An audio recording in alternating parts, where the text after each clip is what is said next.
Good evening, everybody, and welcome to another episode of the Fantasy Wildcard Devy podcast. I'm Phil. You can find me on X at PoshPlayersFF. I am joined by him, Jack. You can find him on X at JackCDCTT. Jack, talk to the people. How you doing, mate? I am well. Thank you very much. Going through that classic sleep deprivation that all new parents know all too well, but clinging on in there. And I've got a lot of things that I am keen to talk about this week. So college football has definitely been keeping me busy in those late night wake ups and feeds. I love it. And of course, we're hitting that time of year for those people amongst you. Obviously, Jack, big C2C guy. We're coming into the college fantasy football and C2C college leagues kind of playoff season. And there's quite a big game this weekend, isn't there, mate? There is. It is Championship Showdown week, and we happen to find ourselves head to head in the College Towers finale. And I don't know how you're feeling about it, but I'm excited. I'm excited about my roster. It's interesting because you got off to a rough start in that league. Couple of early losses, but your team has gone from strength to strength as the season's gone on. And I get the feeling like so this was a fairly new experience for me, dipping my toe into college fantasy football. And I had to kind of remove my Devy frames from it slightly. And understand that in the group of five and in some of the other conferences, there are going to be very productive college players who aren't necessarily Devy prospects. And when you look at our two rosters, mine very much falls into, I'd call it a kind of Devy C2C kind of crossover looking thing, whereas yours is very much like stud college fantasy guys that maybe don't have a pathway at the next level. But it's going to be interesting because the two teams are definitely there on merit. I think we're two of the three top scorers that have made it in a 24-team league, which is no mean feat. And yeah, may the best man win. I'm a little bit worried that Trey Harris looks banged up again and looks like he's going to miss out. But yeah, let's see how it goes. Yeah, it's super interesting that I've never played in a college keeper league. So there is still an element of Devy to it in that you're still looking for those big players that are going to be at the same school, hopefully at the same school and developing and growing. So my first round pick was Nico Yamaleva, which hasn't worked out. He's been very hit and miss for fantasy, regardless of how he's actually playing. Very hit and miss for fantasy. So he's gone from our number one pick to bench warmer very quickly. So it is a really interesting concept playing college fantasy football. And like you say, there are some massive point scorers in the group of five that no one is drafting. So you've got to be pretty on it in the waiver wire in the first 3, 4, 5 weeks of the season. I think, like you say, that's what's helped me being quite on it. I spent all my fab early, which meant I had to have a panic decision 2 weeks ago in looking for a replacement kicker that didn't have any bye weeks left because I only had $1 of fab left. So I could only make one claim for the rest of the season, which is maybe a little bit of a mistake. So I just had to bet on the best possible kicker who didn't have a bye week left, but he's still fit. So thankfully no injuries and he can still complete my lineup. So yeah, we will shout out to Simo who has pioneered this league, and for all these guys and girls that have got involved. It's been really fun, and yeah, this is actually the way it works. We've had divisions, haven't we? A very NFL style. We've had divisions of 6, and we've played each other twice. So actually, Phil and I are really repping our division because we have already played each other a couple of times in division. But we've made it through to the final. So we'll let you know if we're still speaking after Saturday night / Sunday morning's games conclude. We'll still be speaking regardless. Let's be honest, because you'll be the first to congratulate me on victory. I will, of course. Yeah, no, I will be the last to congratulate you on victory. You'll be scrounging around X looking for plaudits before I come crawling. Mate, let's keep it rolling, man. We're less than a month till Christmas. So I want to know, what college football gift have you sent Santa? Or put on your Christmas list to Santa? Oh, well, do you know what? I'm looking all over the secondhand sites in the UK for any kind of Western Kentucky merch that I can find, or UTSA, and they're both college fantasy football related, because I had Sincere McCormack, the running back who's now at the Raiders in Las Vegas. He was a championship winner for me in my first ever college fantasy football season, so a little bit of a heart attachment to UTSA. And then Malachi Corley did the same at Western Kentucky for year after year, actually. Unfortunately, he's now at the Jets, so I'm not allowed to like him anymore as a Patriots fan, but looking for that Western Kentucky t-shirt, if I can find one of those. What about you? Auburn t-shirt ready for the weekend? Oh man, I tell you what, we'll get to that in our kind of rivalry week section. But I am nervous, mate. Like, I am really, really nervous about this weekend as an Alabama fan, particularly given the game that didn't happen this weekend just gone. Yeah, nothing happened. Nothing to talk about. Absolutely not.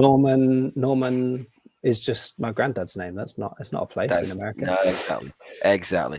But look, maybe that's a good time to like transition into a bit of a catch up on the last couple of weeks of college football news, because just like always, so much is happening so fast. For our Devy relevant players, our NFL draft prospects, in terms of the guys that are looking at transitioning from our Devy rosters to our NFL rosters. And then, of course, college football never stops. We're starting to get huge buzz on recruiting, some amazing, like, big time flips. And again, we've said it all the way through. NIL and the transfer portal are just changing the way that we view college football. So there's loads to catch up on, Jack. Where do you want to start off, mate? Well, I want to start with Ollie Gordon, because it has been a delight to watch him the last 2 weeks, because that's the Ollie Gordon that we think of, that we remember. He's been absolutely lost in Oklahoma State's absolutely disastrous season so far. Let's be honest, they've been terrible. I am not sure they'll win another game going forward, but the last 2 weeks we have seen Ollie Gordon get back to the stat lines that we're used to, but also the kind of fleet-footedness, the power game. We've seen on tape and the highlights what he is all about, and he's done it in two of the bigger games that Oklahoma State have had, like playing against TCU.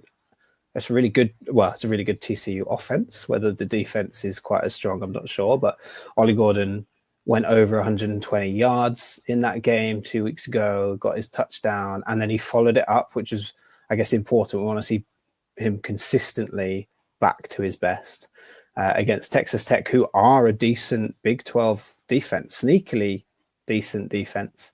But he managed to take 15 touches for 156 yards and 3 touchdowns on the ground.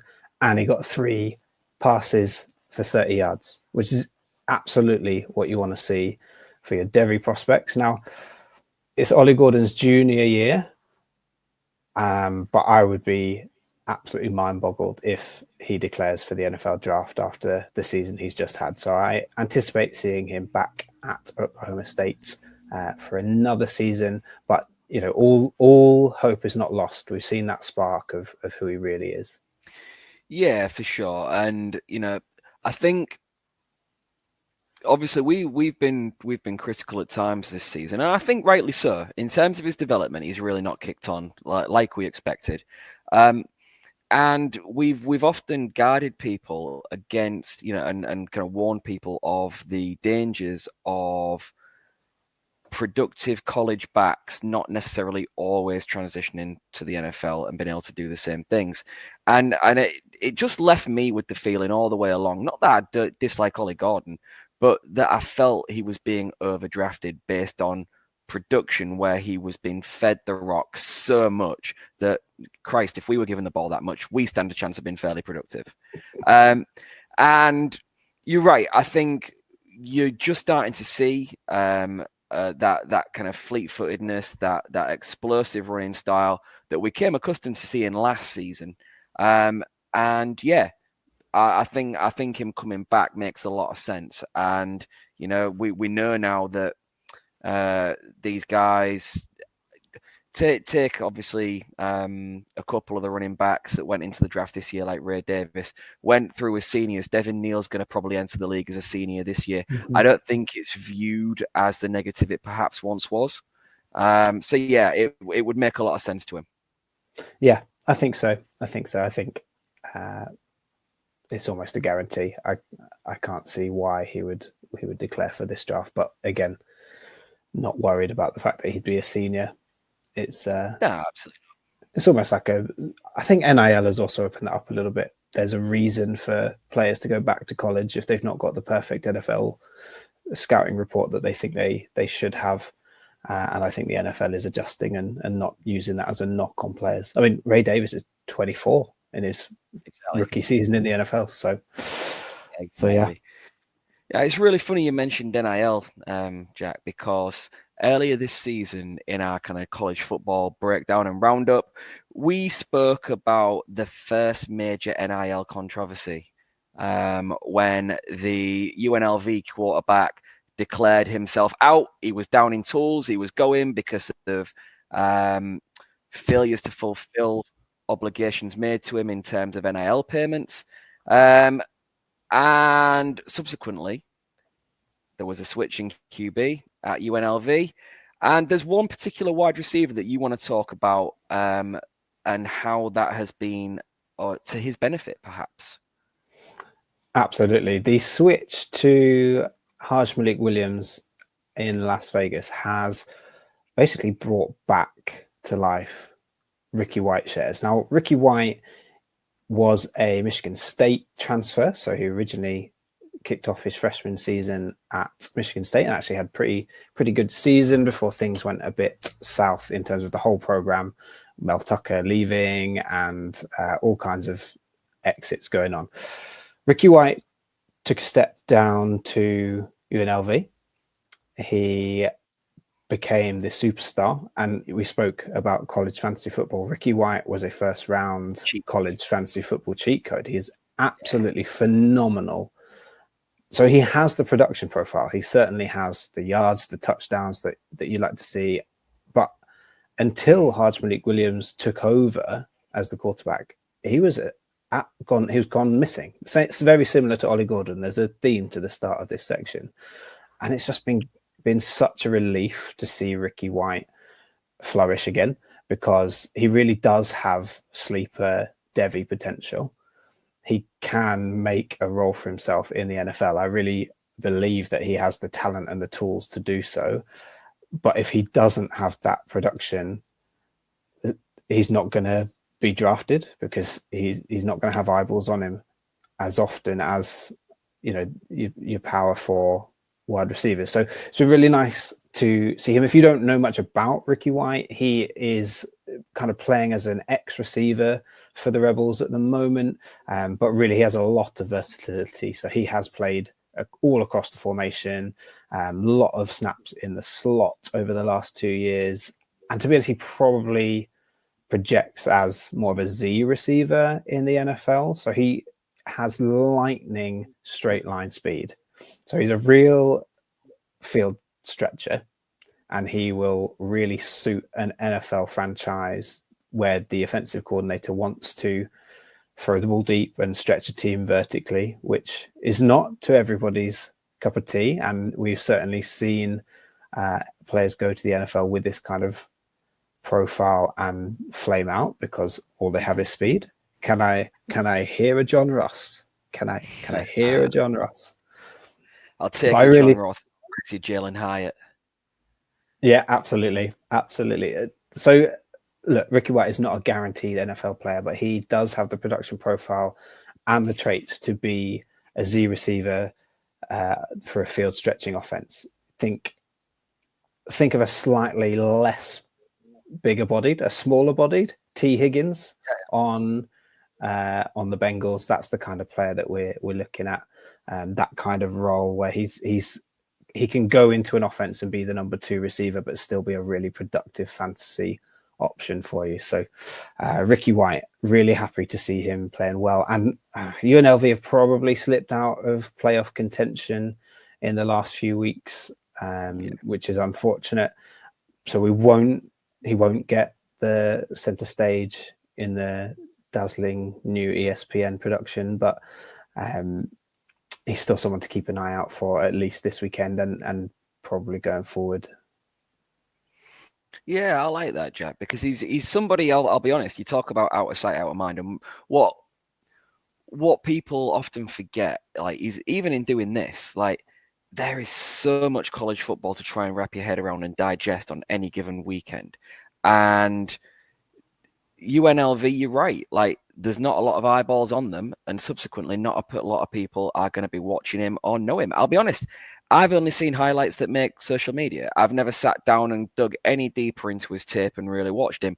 And it's really, really interesting that you mention a team like the Bengals, because let's be honest, the Bengals are likely to lose T. Higgins this offseason, and will be looking for somebody to step up and fill that role. Now, they've drafted late over the last few years in the hope of finding someone, and Yasavash has been fine. Jermaine Burton looks like he may forge some kind of role, but the jury's still out. Like, why not? Why not again? Why are they not the type of team who could potentially take a tap on another body, hoping that body breaks out, and someone with the production profile of Ricky White? That could be, I mean, it'd be horrible as another AFC North fan. But, you know, it works. And that's the type of opportunity you're hoping he gets and locks up. Yeah, absolutely. And you think back to both of those receivers that you have mentioned, Yovasas, I never know how to say his name properly, and Jermaine Burton, and their value spiked after the NFL draft because they've gone to the Bengals, especially Jermaine Burton, thinking about, if T. Higgins is going to leave, is Burton going to slot in as that replacement? So if you can find the right landing spot, Ricky White's value is going to peak regardless of whether he can do it on the NFL field. Absolutely. So, well, it's how many? I mean, so come on, let's talk shares. How many shares do you have? Do you have any in Devy? Of Ricky White, I have a couple in Campus to Canton leagues, but that's a bit different because of how electric he is for college fantasy football. I don't have any shares in Devy leagues because I just don't need to. Nobody is snapping Ricky White up. In some leagues, it's power 4 only anyway, so he's not an option. So I only know of one league that I play in where he's actually taken at the moment. And ironically, so I play in some fairly deep leagues with 10 round supplemental drafts year in, year out, where you've really got to scratch and claw to find talent that's gone unearthed by others, like year in, year out, in the hope that they make it to your to your dynasty roster eventually. But he's not taken in one of them. Like, he's taken in a 10-team league that I play in that's only 2 seasons old. Someone was really, really high on him, and with the abundance of talent still available, went, do you know what? I'm going to take me some Ricky White. And I think at the time I took a step back, and you think, does somebody know something I don't? Are these people onto something? And yeah, I mean, it's a ballsy call in a league that shallow. But hey, you never know. It might well come good. Yeah, you never know. You never know. Well, shall we move on to a team that everybody knows and that everybody has heard of? Without a doubt. I don't there think is. Oh no, we don't talk about them enough. There is so much to talk about just this week about Colorado. So where do you want to start? Which bit of news do you want to talk about? Right. Well, let's address the big thing first, and that is that in spite of a much improved performance this season and the expanded playoffs, after this weekend's loss to Kansas, it looks like Colorado stand a chance of not making the playoffs. It's now completely out of their hands, which is huge, because even the more casual kind of college football fans will tune into this expanded 12-team playoff and the big buzz around this new format, and potentially two of your elite NFL draft prospects, first-round Devy talents, are potentially not going to be involved. Quite likely to not be involved, I would say. I think that I was listening to the myriad of things that need to happen for different teams of the Big 12 to make it to the championship game, because this is what we're talking about. We're talking about the Big 12 championship winner making it to the playoffs, because it is such a, I mean, it's a lot of fun. The Big 12 has been loads of fun to follow this season. But because of that, everybody's beating everybody. So nobody is getting an at-large bid, I don't think, from the Big 12. And if I'm honest, I think Arizona State hold all the cards at the moment and have all the momentum behind them. So that's why Colorado don't have their future in their own hands at the moment. Yeah, without a doubt. So obviously in this new format, 4 teams get a first round bye, and it is looking fairly nailed on now that that's going to be Oregon, Texas, Miami, Boise State. You know, and based on the current rankings, and Colorado's loss is only going to do, you know, damage to the Big 12 getting a first round bye completely. I think that's all but gone. So from there, you're right. Like, only the top 5 ranked conference champions can make it in.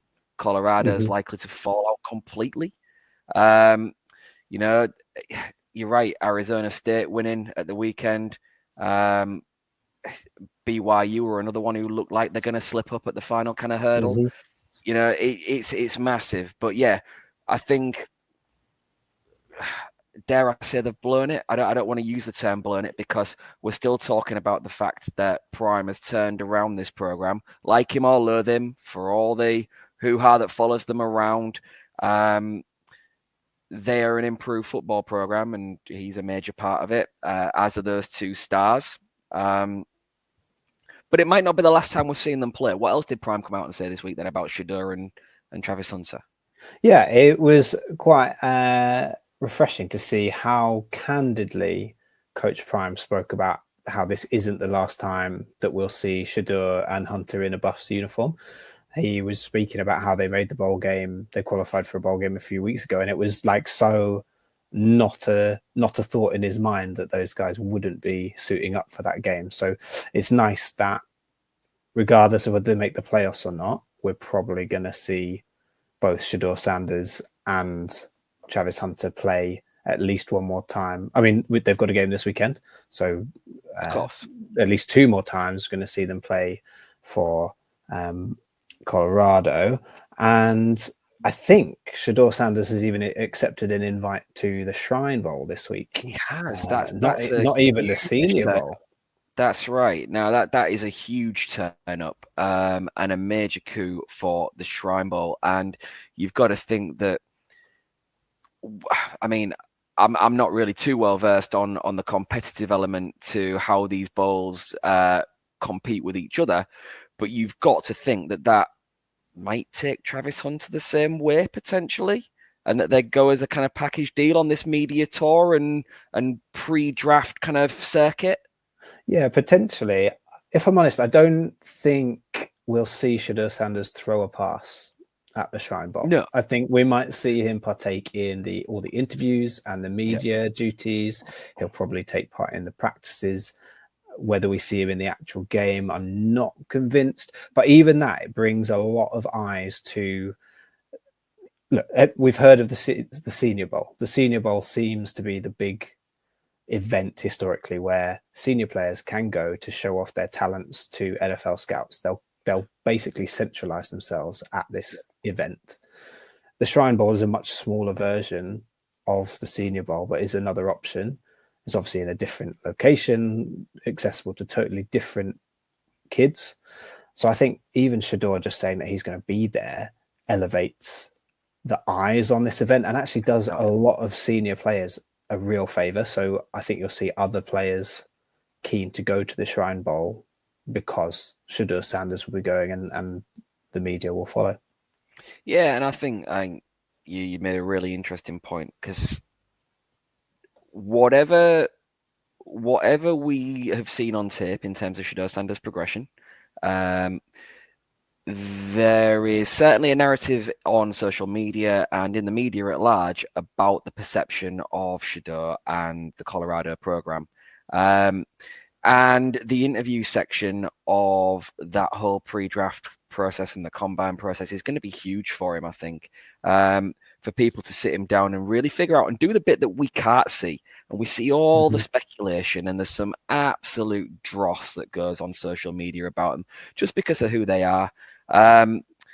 It'll give those kind of predominant NFL franchises that are looking at like drafting a quarterback, so your Vegas, your New York, it'll give them the chance to really sit down and get under the hood and figure out what makes him tick. It's going to be a huge part of the process for him, and perhaps doing it in a slightly smaller environment than in Mobile at the Senior Bowl could work to his advantage. It might be that he's more accessible. They can get more time with him. Who knows? Yeah, I'm going to be super interested to see what kind of persona Shedeur wants to put out there at the Shrine Bowl, at the Combine, assuming he's going to be invited to the Combine, because to be a superstar quarterback, you either need to impress front offices by being very level-headed and very sensible, or you need to be the maverick. That's how it feels for the NFL. You need to be one of the two, and there's not really an in-between, because if you're in between, people don't trust that you can lead the team properly, which might sound silly, but the NFL, Americans love leaders and they love to talk about character. And if you don't have that kind of leader, either someone who is very sensible, very pragmatic, thorough, or you have the maverick who's going to take all the attention, but in a good way, and like shoulder it for his team, then both of those personas will come across well, is basically what I'm saying.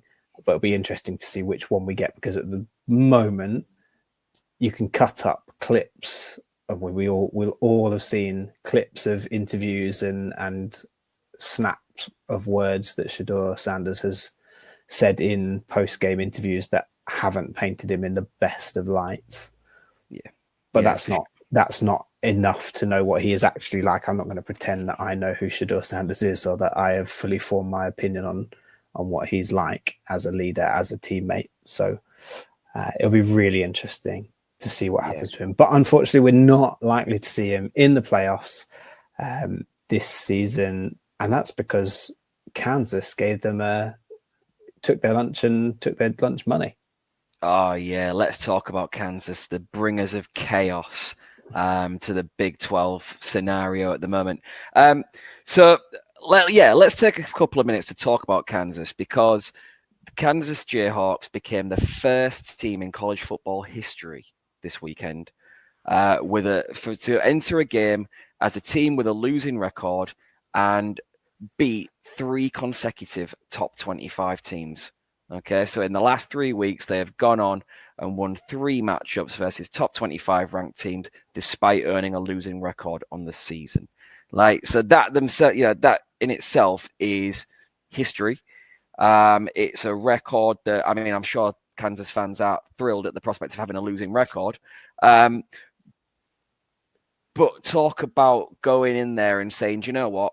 Our season's not over. We can fulfill our year by messing with others and fucking things up royally for everybody else. Like, let's go from there. And yeah, fair play to them. And the performance against Colorado was all led by one of my absolute favorites, and the leading running back on my college fantasy team, a certain senior running back named Devy Neal. Listen, Kansas were unbelievable on the ground. As much improved as Colorado's defense has been, they had no answer for the rushing attack that Kansas led. They had 331 yards rushing in total on the day. Devy Neal managed to lock up 287 total yards and 4 touchdowns. Absolutely huge performance from the guy. And look, Devy Neal's one.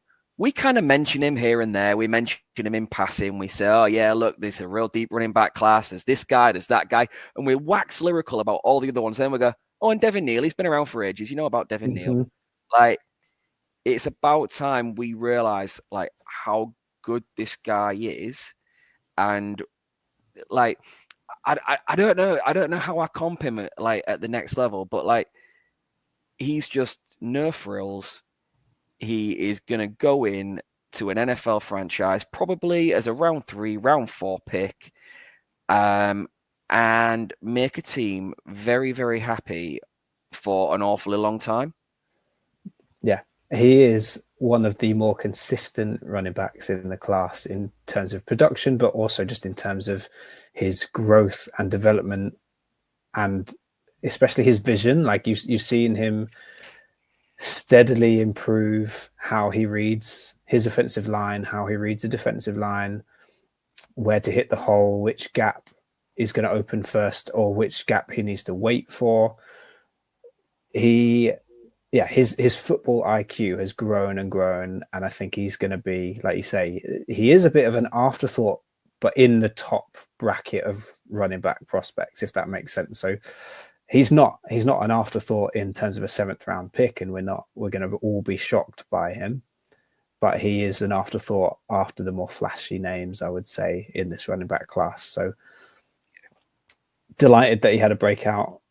Well, it's not a breakout. He just had another spike week last week, probably with more eyes on him because it was Colorado's opportunity to seal a playoff spot almost. Seal a Big 12 championship spot anyway. But I'm really pleased for Devin Neal.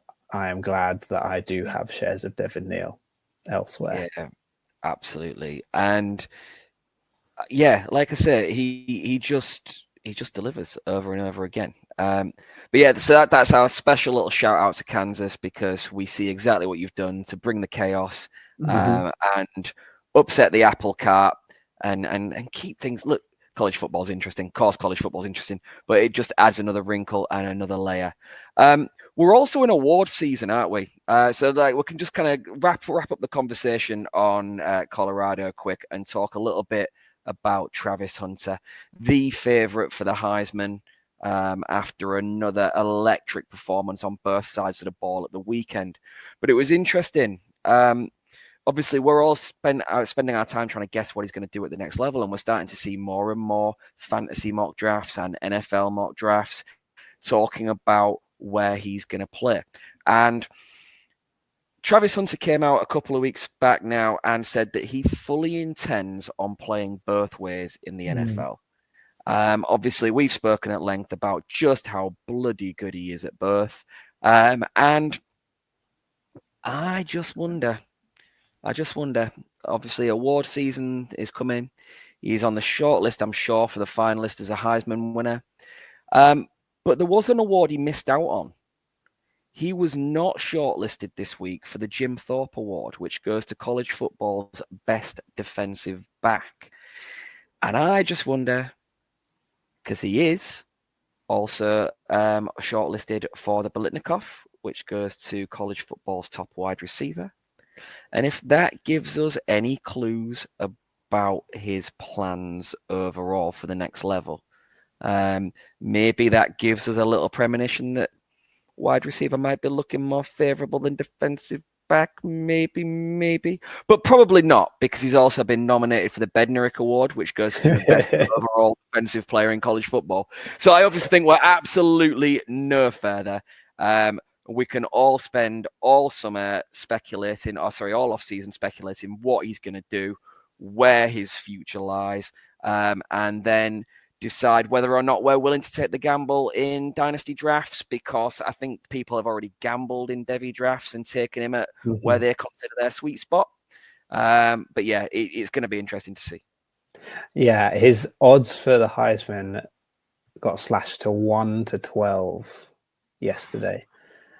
And then Ashton Junty, your second favorite, is 6-1. So I think that tells us where the voters are leaning at this moment in time, and with not that many opportunities for Hunter or Jonty to change people's minds, unless Boise State make the playoffs and go on a devastating run through the Power Four teams. We shall see.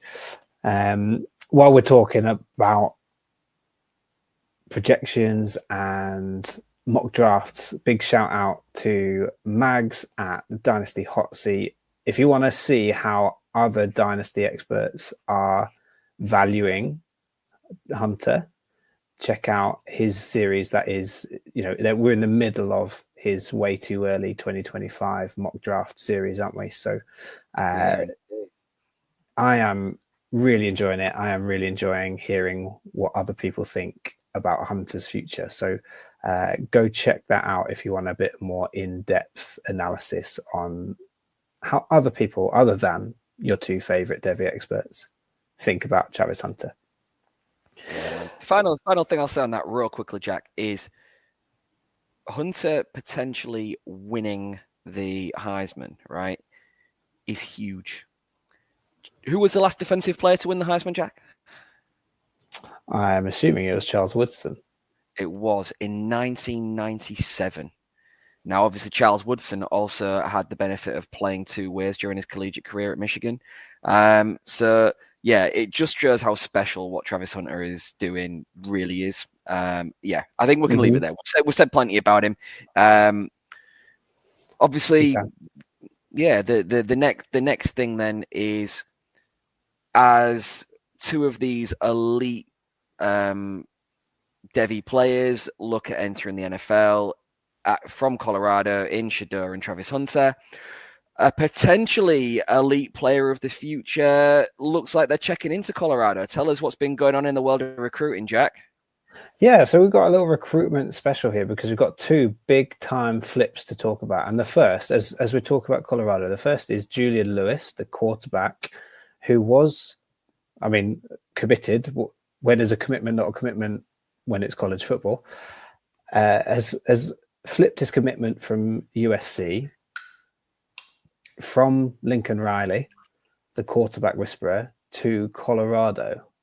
Now, Julian Lewis is a really interesting quarterback prospect. I can't say I've watched a load of tape of his because it's a little bit early in the cycle for me for that, but he appears to have a really quick release, and he's racked up over 10,000 high school yards in his career, despite reclassifying and therefore foregoing his senior season. So his commitment to Colorado poses some really interesting questions. Firstly, for Julian Lewis himself, is he going to start straight away? Because this is a high profile recruit that Colorado got their hands on. Now, not their highest ever, because Coach Prime has managed to reel in people like Travis Hunter, but he is a highly rated quarterback.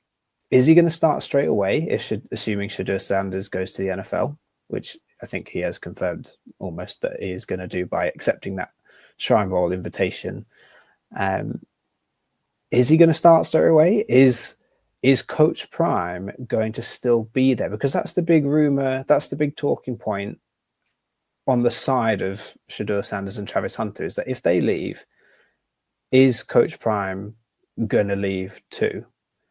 And so this would hint, I can't imagine a young man tying his future to Colorado without Coach Prime, certainly knowing that there would be a different head coach and therefore a different vision and a different philosophy coming in. So does this hint that he is going to be sticking around at Colorado? Or if he is going to leave, does it indicate that actually he's already had such a significant impact on the future of the Colorado Buffaloes that people are going to commit even with this uncertainty about where he's going to be? Because the FSU job, the Florida State job, is not open, but the rumors are fluttering that Coach Prime would be the prime candidate if that job did become available. And you also had, was it Bruce Irving touting him to the Cowboys this week as well? But I honestly cannot. I can imagine Jerry Jones doing something that crazy, but trying to get ahead of everybody else. But I don't think that will happen. But there's no guarantee that he's going to stick around. He's shown that he's not going to be tied down unnecessarily. So just really interesting questions that I don't have any answers for, but something to keep an eye on, especially for Devy purposes, whether he's going to stick around and therefore give us an opportunity to see Colorado as a quarterback hotbed, producing Shedeur Sanders, assuming he goes early in the NFL draft. If Julian Lewis is keen to grow and develop under Coach Prime and his staff, we'll see. It could be the start of a new quarterback breeding ground, which we need. We don't really have any programs that are producing consistent quarterbacks for the NFL, so that would be really interesting. Without a doubt. No, and again, he's one. You're right in what you said. Like we're at a time of the year where we want to get the current college football cycle through before we start really digging into the high school tip. But I'm sure we are looking forward to some of that in the off season and bring it to people just like we did this year. There's another huge flip as well. There is, and I can only imagine how this hits Jack, the Ohio State fan, because Bryce Underwood, the number one prospect in this recruiting class, who has already received the much lauded generational prospect tab. He even gets the 5-star plus rating. I don't know what someone's going to do to get the extra little plus in their kind of rating and recruiting ranking. But listen, Bryce Underwood has flipped his commitment from LSU to the Michigan Wolverines. And you might be asking the question, why, if you've watched Michigan play this year? And it might have something to do with the $12 million nil package he is rumored to have been offered. Now, this is huge, not just in terms of the figure itself, but what being it. I think there was always a worry, and I don't want to dig too much into the NIL conversation. I want to keep the conversation on the prospect and the Devy outlook. But there was always the conversation about when the big schools with the big alumni and hedge fund circles and boosters come knocking, what is it going to do to the landscape of college football? And this is the first time we have really seen, well, let's say what it is, silly money being thrown at an elite prospect. But this kid's never played it down in college football. Now, let's talk a little bit about Bryce Underwood first. Like, he has racked up over 8,000 yards during his high school career. His game this last weekend, his final high school game, was watched by more than 7,000 people. 7,000 people turned up on a Friday night to watch this kid's high school game. That was suggested to be twice the capacity that the venue could hold, which is frightening. And look, again, I've seen bits. I've seen the bits that Max Preps drop on X every weekend, showing the and look, the kid looks elite. The kid really does look good. But 12 million in NIL is an awful lot of money. Now, I've got a few thoughts. First of all, for head coach Sherry Moore, it is a huge, huge recruitment. It's a huge land. And, for his first season in charge of Michigan this year, it's been nothing short of disastrous. From national champions to 5-5, there's no other way of looking at it. And the biggest problem has been subpar quarterback play. There didn't appear to be an answer for once JJ McCarthy went to the league. And it was setting up before this week to be quite a nasty, potentially, off-season in Michigan, in Ann Arbor. But this securing of Bryce Underwood really changes that outlook drastically, because people are going to be looking at the future now in a far more kind of rose-tinted way than they would have been without this kind of recruiting coup. So instead of worrying about the future, Michigan fans now are going to be loud, and looking forward to what the future holds. But in terms of the quarterback room, then, like, it's going to be Bryce Underwood and, well, who? Like, because Jaden Davis is still there. He was the highest recruited quarterback in this class, but doesn't look like he's going to be the guy. So I can't help but think that Michigan, in order to protect their prime investment, could still maybe tap into the transfer portal to look for a senior graduate transfer. We've seen it be successful.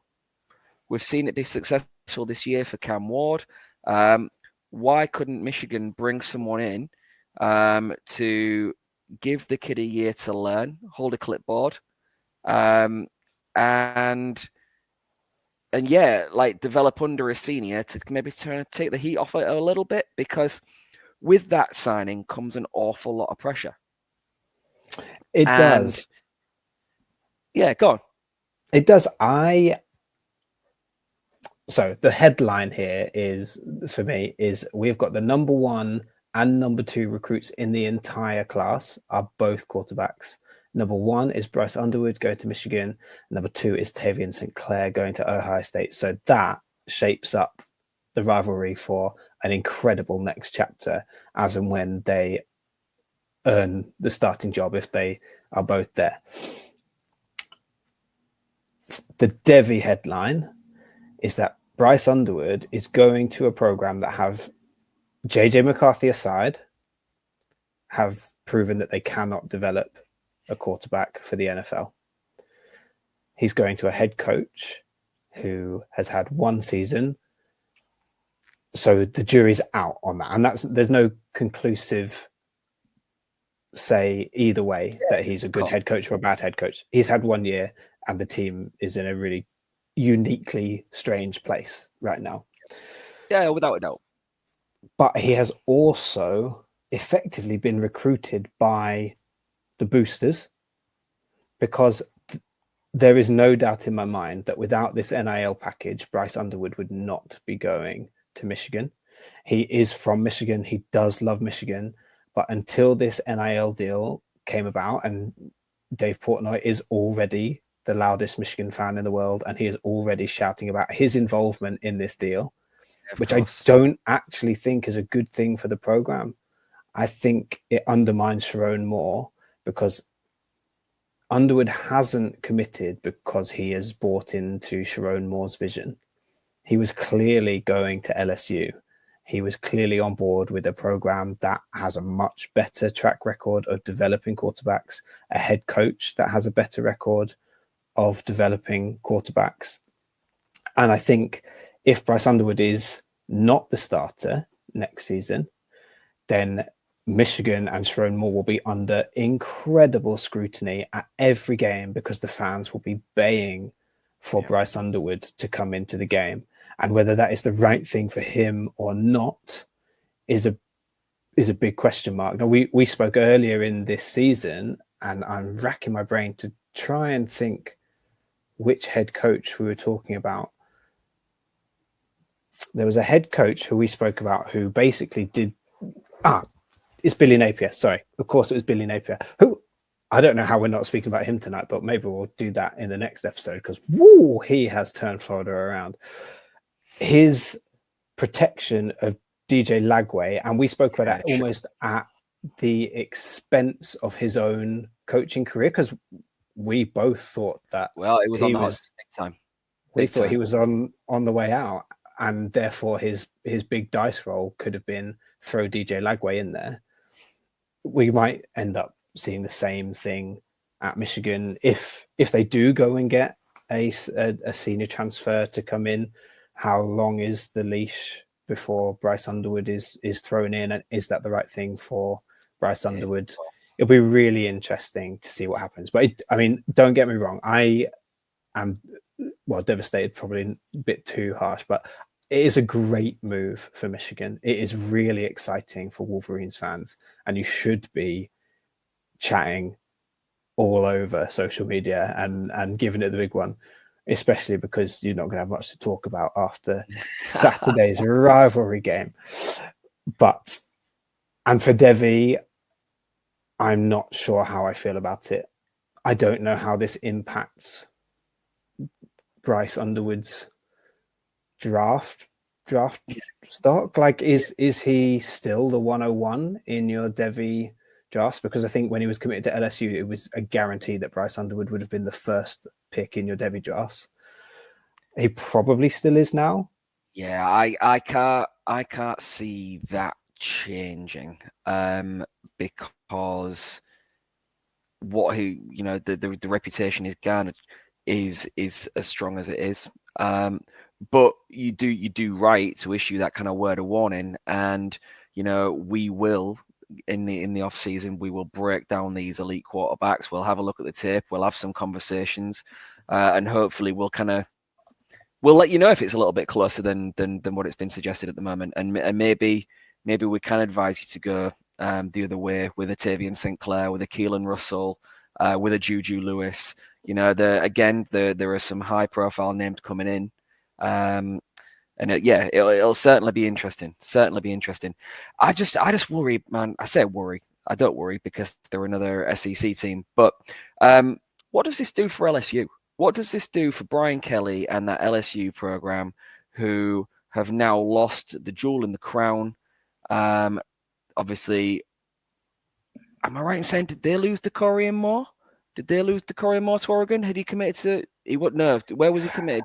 Decorian Moore didn't commit. He committed straight to Oregon, but it was Ohio State who were really battling for him beforehand. I think for LSU, Garrett Nussmeier is almost certainly going to come back for another season. I think he needs to. And I think that probably solves a bit of a headache for Brian Kelly, because I think wherever Bryce Underwood goes, there are going to be calls for him to start as a true freshman. So it's a big blow, but LSU can redistribute that NIL package that they had in mind for Bryce Underwood. They have the pedigree of developing quarterbacks, so they can go and look at flipping somebody else, or they can go and look deeper into the next recruiting cycle, knowing that they've got Garrett Nussmeier. I couldn't tell you who else is in that quarterback room off the top of my head, but I'm not worried for LSU. I think the Tigers will be fine. The one kind of side note to that is obviously some of these guys like to play together, and 4-star wide receiver Derek Meadows is an LSU commit who has played with Bryce Underwood. There's now strong rumors that he could commit to Michigan as well. Mm-hmm. However, and in the 10 minutes before we joined this call tonight, I saw a couple of people make crystal ball predictions that see him go to Alabama. Obviously, Bama lost Caleb Cunningham a couple of weeks back to Ole Miss in the transfer portal. In the kind of recruiting world. So yeah, they're still looking for a wide receiver recruit to headline their class this year. So Derek Meadows might be the next one out the door at LSU before he's even got in the door. Yeah, it just changes everything, doesn't it?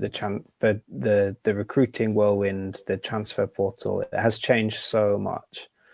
And yeah, I think LSU will be able to spin their magic on somebody else. It is a real battle of like classic recruitment, where you have recruited a prospect and you've sold them on your program and they are fully committed.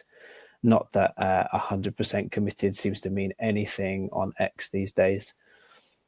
So are you going to see LSU go after somebody? Because there aren't loads of quarterbacks like Bryce. Well, sorry, I'm not talking about the caliber of quarterback. I'm talking about players who are still working the recruitment track like Bryce Underwood was doing. So I wonder if LSU just take a pass on this recruitment class at quarterback and focus elsewhere and reloads in the next class. Yeah, there's so much to like consider, and as soon as things become clearer, obviously from a Devy perspective, we'll get much more of an idea of how drafts are going to shape up. But listen, we've told you anyway, you don't want to be taking a quarterback in round 1 in your Devy drafts. Go find those wide receivers and running backs. All right, listen to us. We'll steer you right. Jack, this week is one of the best weeks in college football. Okay, it is rivalry week. There are a slew of big-time games with big-time Devy relevance. Do you want to take us through a couple of your favourites that stand out to you? Absolutely, yeah. I love rivalry week, and it is unfortunate we can't fit every rivalry into rivalry week because some teams just have too many rivals. So you think of that Georgia-Florida rivalry that we saw earlier in the season. The problem is Georgia also have a rivalry with Georgia Tech, who they are playing this week, which is a game where Georgia are favored by 3 scores, 19 points, which I think is way too many points over a Georgia Tech team that Haynes King is leading that offense, and they have caused trouble for a lot of teams. They had a big upset of I'm blanking. They had a big win against a ranked team this season a few weeks ago. So that is a game that I am really interested in. I am obviously fully focused on the Michigan-Ohio State rivalry, which is a big noon kickoff. So here in the UK, that is a 5 p.m. kickoff, which there is a lot of angst around Ohio State fans about how many times they've been on big noon kickoff this season.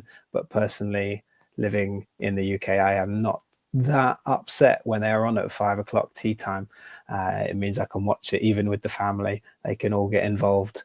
And I think this season there is some payback coming for the Wolverines. Ohio State open as a 20-point favorite.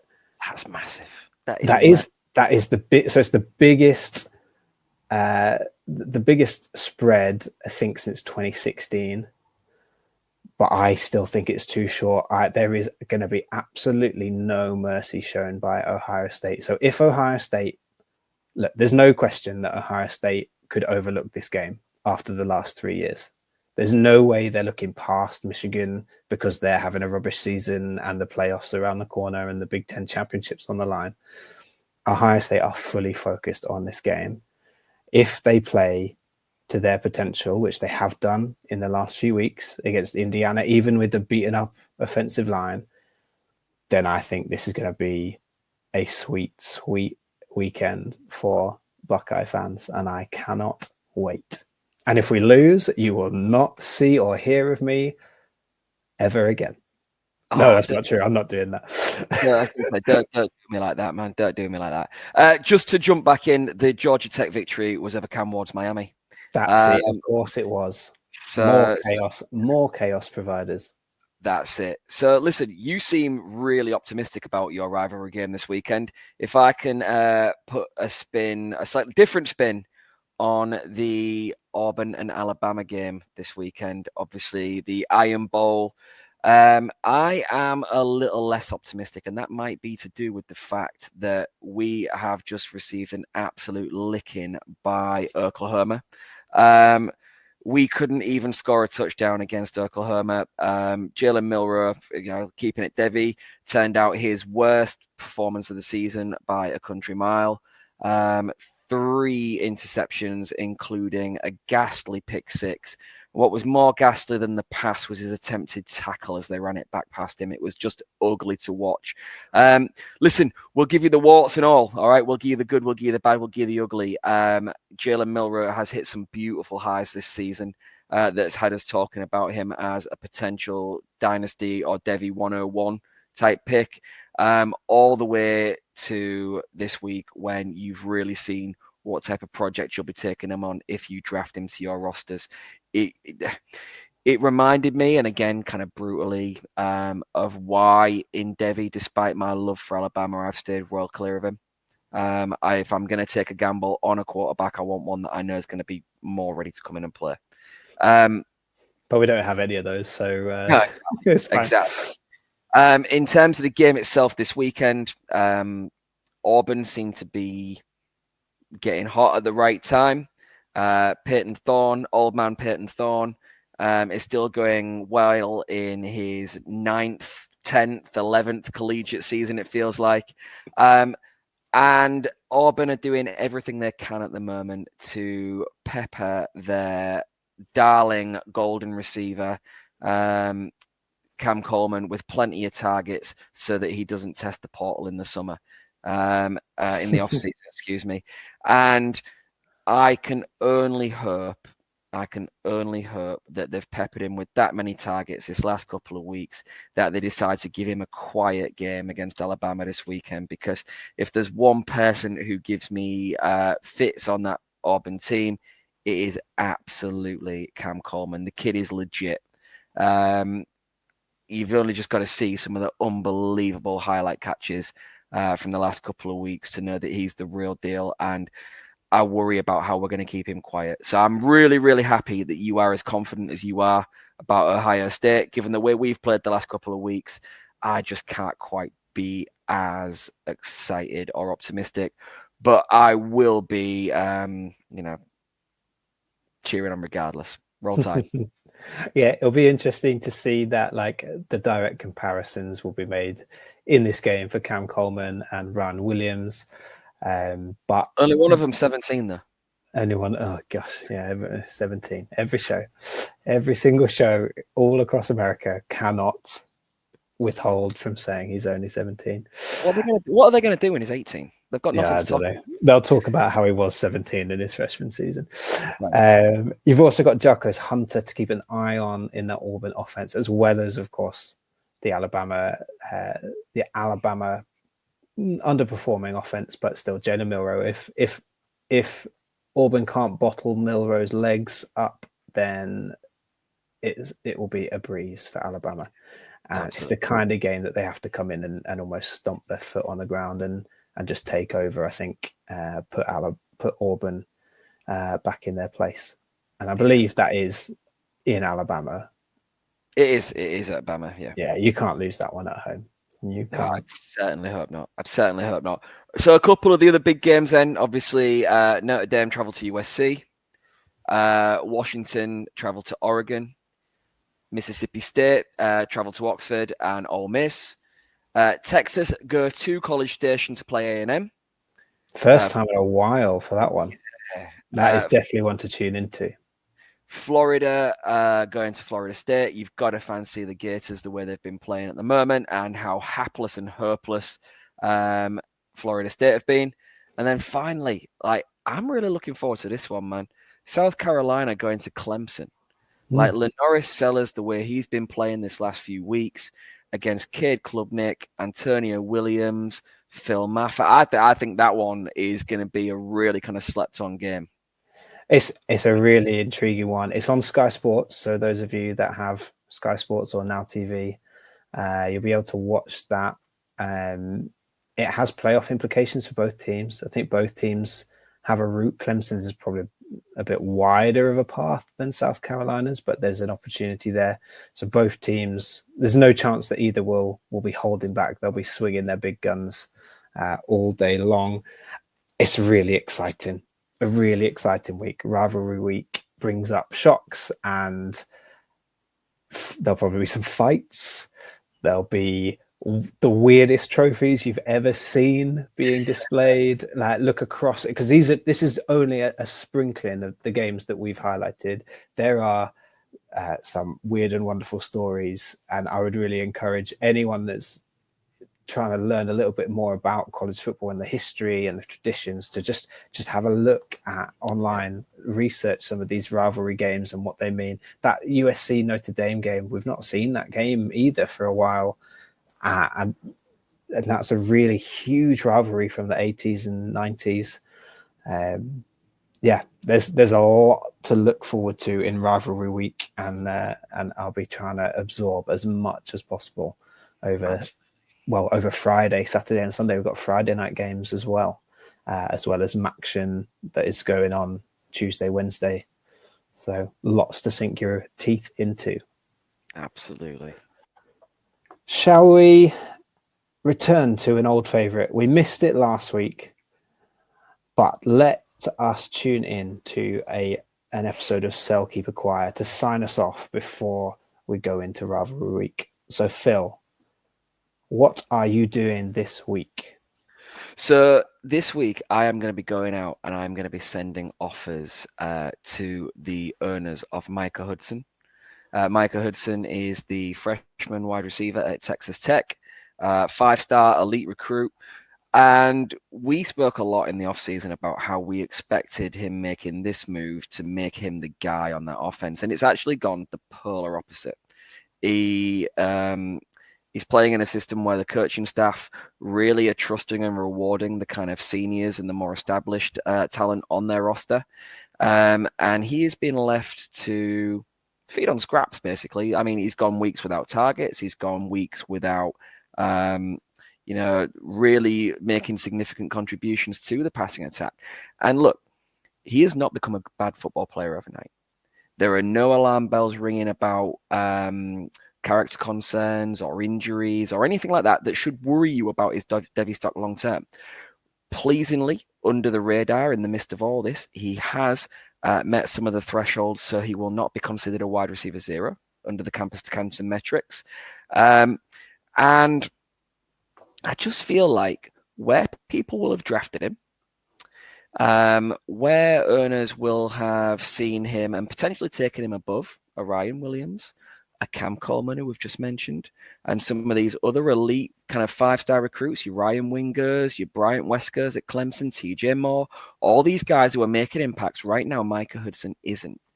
And you might well find, unless the owner's Jack, that people are getting a little bit tetchy and a little bit nervous and maybe will look for a quick out to re-roll and have another roll of the dice. And at the right price, I am definitely willing to take that gamble. I'm willing to have the talent sat on my roster and wait for him to acquire. Like, patience is something that we preach in Devy, yet practicing it is slightly different. And right now, I would certainly be going out and just testing if those owners are nervous. I still don't think it'll be particularly cheap, but it'll be cheaper than what you may have paid a year ago. Absolutely. I think if Micah Hudson was at a more prestigious program, we would not be concerned whatsoever because he's hit that year 1-0 threshold that we've spoken about before. We would not be concerned if he was at Georgia or Alabama or Ohio State. And Micah Hudson has the talent to have been at one of those programs. I think the surprise has been actually how good Texas Tech have been this season and how competitive the Big 12 is. And therefore, Texas Tech haven't had not the opportunity, but been in a position where they just throw the chips in and allow Micah Hudson to be the guy. So it'll be really interesting to see if he gets a bigger role in this final game and essentially the bowl game where teams do look to feature next year's players more than the outgoing seniors. We'll see. We'll see in the next few weeks how big a role Micah Hudson gets, and I'm not concerned about him at all. I'm not selling him to you for anything less than I paid. So you got to give me an early first round Devy pick to get him off my hands. Oh, but I was gonna take a quarterback. Well, you do that. You do that. You wouldn't. I know you wouldn't. I wasn't. My sell this week is Raheem Sanders, the running back out of South Carolina. In the last 4 games, Sanders has racked up just shy of 400 yards, 395 yards, 5 touchdowns in 4 games. That includes some reduced duties against Wofford this weekend. That weird SEC scheduling has an out-of-conference absolute stinker, but also included conference victories over Mizzou, Vanderbilt, and Texas A&M. 3 big games, and we've been on the Norris Sellers hype a long time. I'm proud to say that we called how good he could be in the off season, and South Carolina are starting to really get that serious hype. They've got an outside shot at the playoffs, and that is definitely the chatter of the week, including all the SEC permutations. We won't go into my bugbear about SEC super fans and why they cheer on the conference more than their own team. We'll save that for another day. But Sanders is playing a really good role, and his profile is front and center of this upcoming offense. And so I am looking to sell while that is the case, because he did have a pretty stinker 2023. And he is a senior. He is a bigger back that doesn't translate as well to the NFL. He doesn't have quite the wiggle that I'm looking for in an NFL running back. So I'm selling Raheem Sanders because I think his stock has got to not necessarily a peak, but it's got to a peak at which I am happy to sell him, and I will be absolutely fine if he goes and smashes it in the NFL. I'll still feel good about my process. Yeah, no, I think that makes complete sense, especially when, the start of the season, week 1, we thought his stock was dead and buried. Like there was no value in Raheem Sanders. And we even said he was a hold because like at that time, like you weren't going to get anything for him. So you might as well keep him. Well, that's why we keep him, to sell him. Mm-hmm. Perfect process. Right. Well, that just about brings us to the end, Jack. So obviously, we've tried to give people, the lowdown of the crazy world of college recruiting and its impacts for our Devy rosters. Keeping people up to date with some of the major news going on in college football. Just leaves us really to say thank you for tuning in. Be sure to follow us and subscribe on X and YouTube at Wildcard Devy, and the team's main account at Fantasy Wildcard, again on X and YouTube, where you can catch all the team's fantastic content that's going on almost daily at the moment, between the DFS show, the Rewind show, the Dynasty show, obviously, the best two, the Devy show. But listen, thank you all for coming and checking us out. Thank you once again. Have a good one, and we'll see you soon. And we can't wait to let you know who is the College Towers fantasy football champion. I will raise that banner proudly. Good Cheers, night. man. See you soon.